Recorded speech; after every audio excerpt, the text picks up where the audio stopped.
Shalom, coming in the spirit and power of Yahweh, Bahashim, Yahweh Shai, Bahashim, Rakak Wadash, double honors to the apostles of Great Millstone, and to the hopeful light pushing his word in truth and sincerity across the four corners of the earth. This lesson is going to be titled, Tell Them, Then Forget About Them. Because, you're going to have people that that you care about, whether they're in the world or in the truth. Well, I should say in the world, because if you're telling them this, they're not in the truth yet. But, you want to bring them into the truth, and you're trying to break it down simply for them, like simply where a monkey can understand it, and they just don't get it, right? It goes through one ear and goes out the other.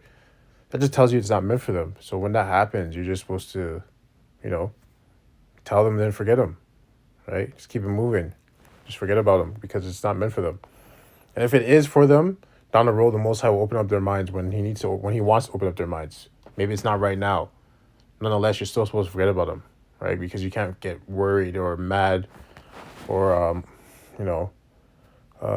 upset that they're not getting it, right? 1 Corinthians 14 and 35. That's like we're going to read from 37.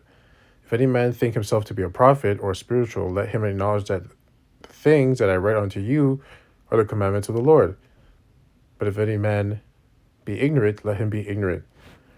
Right? Because so if they're saying that they're a prophet or they're spiritual, they have to acknowledge the commandments, right? Right?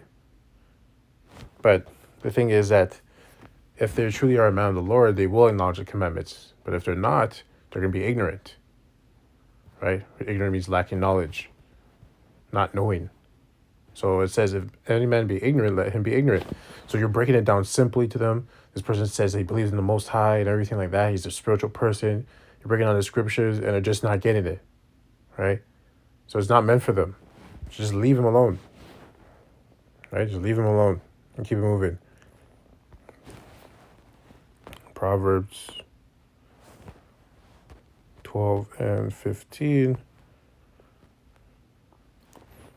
The way of a fool is right in his own eyes, right? So a fool, in his own eyes, his own path, the way he does things makes sense to him. That's righteousness. That makes sense. That's right. That's logic, right? But he that hearkeneth unto counsel is wise, right? So a fool won't listen to counsel from a wise person. They won't listen to it. They'll believe what they basically they'll believe what they think and what they see to be true, even though someone who's smarter than them, who's wiser than them, is telling them that's false, and they're not gonna, but they won't listen to it, right? Just like the scripture said, the way of a fool is right in his own eyes. So just like the scripture read before is this, if he be ignorant, let him be ignorant. So just leave him alone. Just leave him alone. Right? Because you're gonna get people where you tell them the truth. You want them to be saved and everything like that. And you're telling them, they're just not gonna get it. It just won't make sense to them. When you break it down so simple that a monkey can understand it and they don't get it, that tells you that it's not meant for them. And it increases your faith because you understand it and they don't. And to you, it's like, how do you not understand this? I made it so simple. Like, it's not really difficult. That tells you that the Most High has angels blinding people, right? Keeping them from getting it. Proverbs 14 and 16. A wise man feareth and departeth from evil. So a wise man fears the Most High, right? Which is why he's going to depart from evil. Because evil is wickedness, bad times. Anyone's doing anything corrupt and evil, a wise man will fear from it because they fear the Most High. And the fear of the Most High, the commandments tell you to not commit evil, right? But the fool rageth and is confident. So the fool is confident, right? He doesn't depart from evil, Right? He doesn't fear the Most High. It's almost like he's like, nah, I'm doing this, man. It's like, F that, I'm doing this. I'm going to make it happen.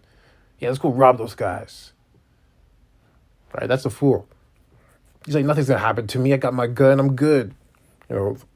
Wise man is like, oh, hell no, I'm not doing this. What?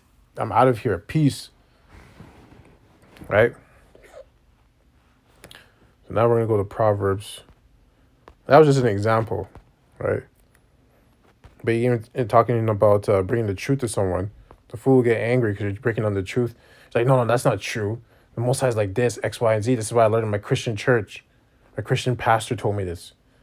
Mr. Smith, you know, right? A wise man feareth and depart from evil. So that person could just be wicked. You know, there's that too. You got those wicked Israelites. Why not depart from someone like that? Hence it back to the scripture we first read. That if he be ignorant, let him be ignorant. So you got to leave him alone. Leave him alone. Proverbs 3 and 5. Trust in the Lord, Yahweh, with all thine heart, which is mind, and lean not unto thine own understanding. Right? So trust in the Most High with your mind, right? And your spirit.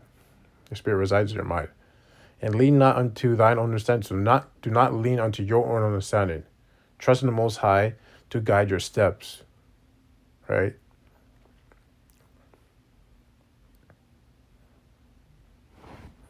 That's pretty self-explanatory.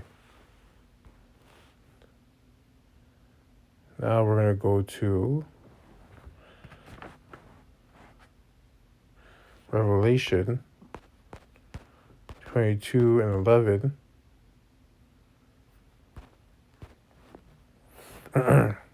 He that is unjust, let him be unjust still. And he which is filthy, let him be filthy still. And he that is righteous, let him be righteous still. And he that is holy, let him be holy still.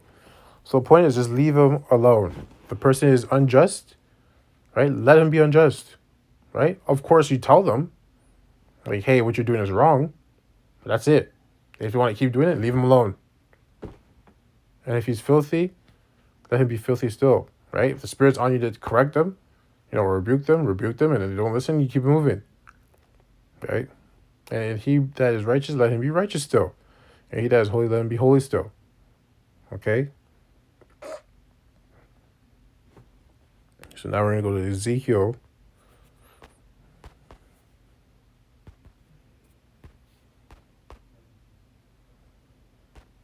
Because you don't have time to waste. You don't have the luxury of time to like sit down, try to break it down to somebody, going all the books and make it simple. Like, you don't have time for that, right? You're trying to find the elect. And you're trying to save yourself also, right? Work out your fear with fear and trembling. Roughly paraphrase it. So you don't have time to sit there and try to break it down to somebody. If you tell them 1, 2, 3 times max, I mean, if you want to go to 3 times, but if you go to 3 times and they still don't get it, just keep it moving, right? 3 is understanding, so you understand that they're not meant to get it. Ezekiel 3 and 27. But when I speak with thee, I will open thy mouth, and thou shalt say unto them, Thus saith the Lord Yahweh, he that heareth, let him hear, and he that forbeareth, let him forbear. For they are a rebellious house. Yeah, so the house of Israel is rebellious, right? So whoever wants to listen, let them listen. Who wants to forbear what I'm saying, let them forbear, right? But they are a rebellious house, so don't expect all of them to listen. That's the whole point. A lot of them are going to rebel against the words of the Most High. They rebel against Yahweh B'Shem Yahushai. So expect a lot of them to rebel against you when you tell them the truth. Expect a lot of them not to listen, right? Expect a lot of them not to bear the words you're telling them. Expect it. Just expect them. Expect them to curse you out, right? Because they're going to hate the person that's telling the truth. But like I said, it's because it's not meant for them. And once they do that, you know who they are. Romans 12 and 10. Be kindly affectionate one to another with brotherly love. Oh, slack. Wrong one. It's Daniel 12 and 10.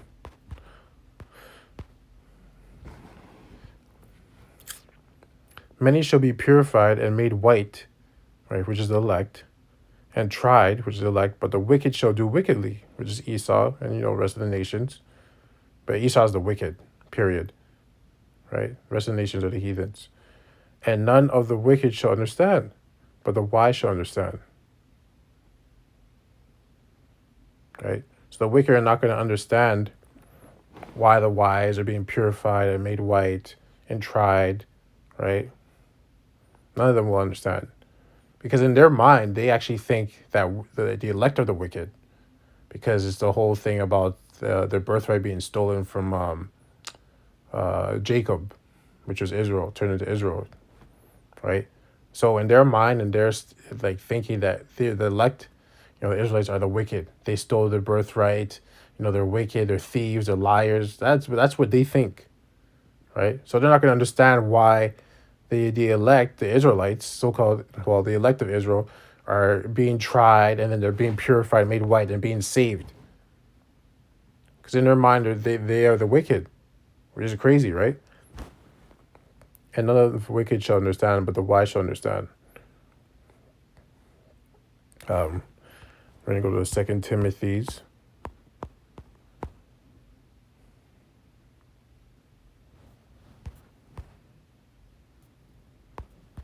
And the thing is, they know the scriptures, but at the same time, it's like also blinded at the same time because of their pride. They still think that they can upset the scriptures, the prophecies, because of their pride. That's why the Most High says one of the things he does hate is pride, because pride comes before destruction. Roughly paraphrasing. 2 Timothy 2:12. If we suffer, we shall also reign with him. If we deny him, he also will deny us. Right? So, it says that because Yahweh Shai suffered, right? He suffered for the truth's sake, speaking the truth of his father, right? The word of his father. So if we suffer like Yahweh Shai suffered, we also will reign with him. And reigning means in the sense of what we're in the kingdom, when we get to reign over the 12 tribes and all the other nations, right? As kings, as the elect. Because the elect are going to reign with Yahweh Shai as joint heirs, right? But if we deny him, he also will deny us. So if we deny Yahweh Shai, really in any manner, shape, or form, like in a conversation or, the more importantly, when the chip, is brought to you, the hour of temptation, right? You deny Yahweh Shai by taking that chip, right? He will deny you, so he won't come back and save you, right?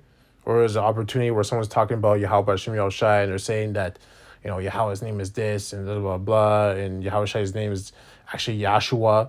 No, right? That's a point. That is another example, right? You need to tell them, like, no, his name is Yahweh Shai, and his father's name is Yahweh, okay? Because if you're afraid to, like, tell them because it's going to be weird and they have to explain, now they're going to know that you believe in the truth and all that stuff, then you're denying him. You are denying him, right? You can't allow your emotions to stop you from speaking the truth. Now, you still got to be circumspect. There's a time and place to say everything and do everything. So you have to, make a judgment call, right? Because we are trained to be judges at the same time, too. But the main point is you're not supposed to deny Yahweh Shai, right? So the last one is 2 Timothy 3:13. But evil men and seducers shall wax worse and worse, deceiving and being deceived, right? So evil men, the wicked, the Edomites, the so-called white men, so-called, because they're not white, they're red, right? But evil men and seducers shall wax worse and worse. And it's not just them. You have the other nations too, right? They're evil men amongst them. So they're going to get worse and worse and worse. This is why this world is getting worse and worse and worse. As the time goes by, they just get worse and worse and worse. They think of more wicked things to do, right? And when I say white, so-called white man, you have to understand Israel's still scattered amongst the so-called white people too. There's Israelites that look like white people, right? Or so-called white people, but they're really Israelites. Like their bloodline goes all the way to Judah, Benjamin, Levi, Gad, Issachar, any of those tribes, right? Right? Their great grandfather looks like a so-called Negro, who not looks like, but is a so-called Negro, right? But over the years of maybe having kids with Edomites, right, so-called white people, right, they come out lighter and lighter and lighter to the point where they have blonde hair, blue eyes, and you can't even tell that their ancestor was actually an Israelite. So If anyone that ever listens to us, don't think that I'm like, against people that look white. I'm against Edomites. That's different, right? The bloodline of Esau. That's what I'm against. Not so-called white people, right? Like I said, there's Israelites scattered everywhere. They look like so-called white people. They look like so-called Indian people. They look like so-called Arabian people. They look like so-called Chinese people, so-called Korean, so-called Asian people, right? They look like Israelites are scattered everywhere because you have to go back to the bloodline, right? That's how you find out if they're Israelite. And if you are Israelite, when you meet an Israelite, it's by their spirit, right? There's certain people that you just don't like because they're not your people. Just like if someone's from, let's say, an Irish person meets another Irish person, they know that person's Irish. They just know, right? They can just tell. They know their people. Even if that Irish person had a couple kids, it's the next fourth generation, they can tell that person's Irish. They can just see it, right? It's the same thing with Israelite, right? We see it spiritually when we talk to them. We drive with them, It's like, oh, this guy has a good spirit.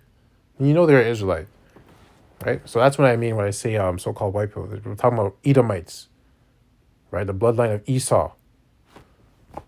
Anyways, I want to keep rambling. The point has been made.